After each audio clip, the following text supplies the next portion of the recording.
Welcome to 13 minutes of news in 13 minutes or less. So, first and foremost, you guys, if you're looking for news, if you want to dig deeper, if you want to dig into the past, all the way back for 5.5 years, only gig economy stories. UberLiftDrivers.com, almost 5.5 years now running, over 4,000 articles, and a lot of what I talk about here comes from there. So obviously, I put it up there first and whatnot, but it's all there for you guys to do deeper dives if you want or learn more. And if you ever have any questions, you can reach out to me at steve@ridesharerodeo.com, or you can make sure that you're following and subscribing to the YouTube channel Rideshare Rodeo, in which case you can hit me up on YouTube too, as well as any of the other social platforms that I'm on. They are all listed in the show notes. So let's get into it. But before we do, real quick, I want to give a shout out to Solo.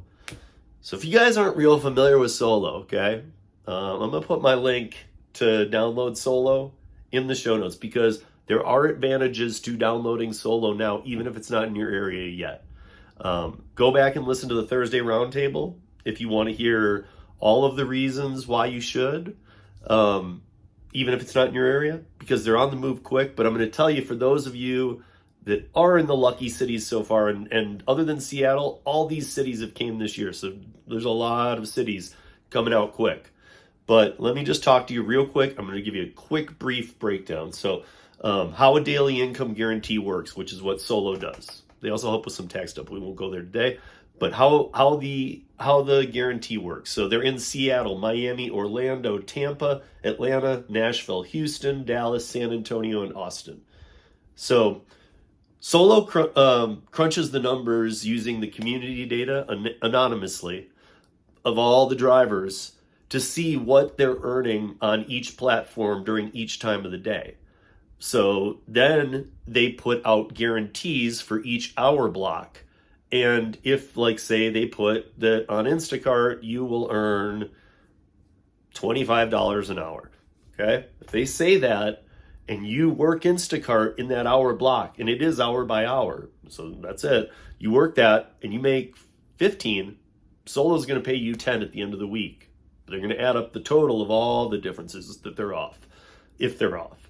The goal here is that Solo wants to get it all right. It wants to make sure you're being paid right, but it wants to show the right amount, so you know if you're signed up for 3-4 apps and you're like, well, I'm going to work Lyft today, but you get on the Solo app and it says, hey, if you work these hours on DoorDash, but you're like, I want to work Lyft, I think I'll do better.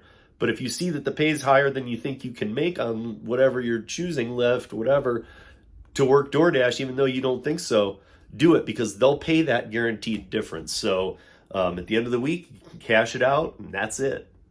So let's jump into the news, guys. We'll get into Solo more later. Okay, so I talked about on the Thursday Roundtable, we all took a topic, and mine was this Waymo Uber crazy story. So in a nutshell, if you guys remember, let's roll back to 2017. So this is December 2016 that 59 million Uber user accounts were hacked, and Uber covered it up. It was 2017 when Anthony Levowski, who had started an autonomous company called Otto, was working for Google, Alphabet, Waymo, which is one. And he was working for the autonomous division there, because they brought him on and they were trying to just call Otto, his startup, part of theirs, in essence. So it was like, I think it was technically a buyout, but with also the provision that he had a major role in the Waymo Google Alphabet thing. So it was basically like having a lot more money, getting your company bought out, but still doing the same job. He ended up leaving, and Uber hired him immediately.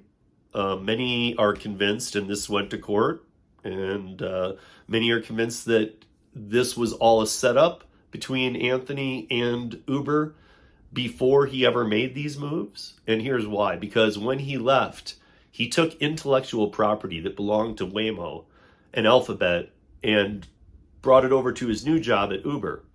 and introduced it into their autonomous division. Now, at the time, and always until they sold off to Yandex and Aurora, the autonomous division, Uber had never even been recognized in the autonomous space. Like by other autonomous companies, Uber was like, what? Uber's doing this? Why? So Waymo and Alphabet have always been in the top 10 leaders in the world for autonomous. And this happened. They sued Uber. Anthony Lewandowski was supposed to do 18 months in prison, but the previous administration president pardoned him, and he didn't have to serve any of that time. And the two companies went on hating each other. Uber sold off their autonomous division. Things started up in the Ukraine with Russia, and Yandex had to get because of the details, Yandex had to get the shares back to Uber. So Uber was like, they should have just redumped them to Aurora, who was willing to buy them. But instead, Uber kept it like, well, maybe we'll bring back the autonomous division. Really? Really? Like, we already went through this, and that's why you sold everything off. Come on. And you're like, maybe we'll just keep it. And here's why, though. Because they still believe in Uber Freight to work. So maybe they're a player there. I don't even think they are in that. They're just not in autonomous at all. But Waymo is.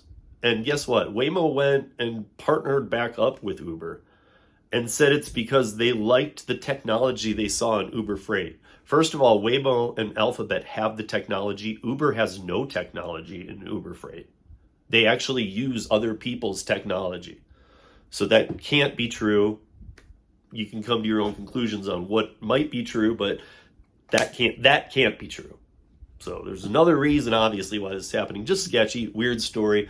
But as we wanted, they should be selling off flying cars, this, that, the other, and focusing on Rideshare and Uber Eats and the businesses that they do. And now they got part of autonomous back in Uber Freight and whatever. Also, considering Uber here real quick, Dara, our favorite CEO, said that he does not see a recession coming. This is 2 days ago. He says that everybody's over exaggerating. There's no recession on the way, and that Uber is poised to do amazing things. And so I watched this interview on Bloomberg. I'll put the link in there because it's only 4.5 minutes, you guys. But it's like just BS across the board. I mean, like the right questions aren't being asked. He's like just playing BS game all over the place. And I really won't get too much more into it than that. But I think that anybody who works gigs should watch this 4.5 minute interview. So look in the show notes for this link too. Let's see what else we got. Okay. We've got to talk about the new Seattle's earning minimum wage for gig workers. It was supposed to be just rideshare drivers with the TLC, the Taxi Limousine Commission, and that makes sense. Carrying passengers, they should fall into the same category as limos or as taxis, that kind of thing, because they are transporting people, and that's what they were going to do. We've seen Prop 22 not help anybody in rideshare in California. However, it's wasted money across the board in the delivery space in California, and the rest of the country is suffering because of it. So it's stalling these companies out from ever even trying to get to a better place if they even wanted to. So we don't need more states on board with this, and we do not need a PRO Act. You know how I feel about this. If you don't agree, that's fine. And I have even had people on the podcast who don't agree at all.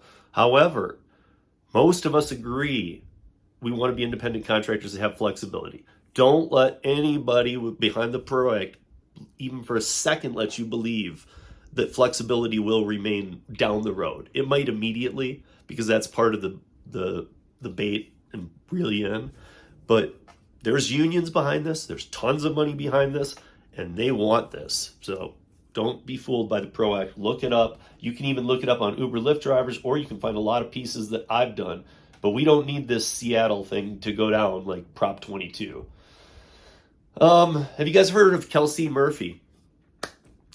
She is one of the, what do they call the ghost kitchen for DoorDash people?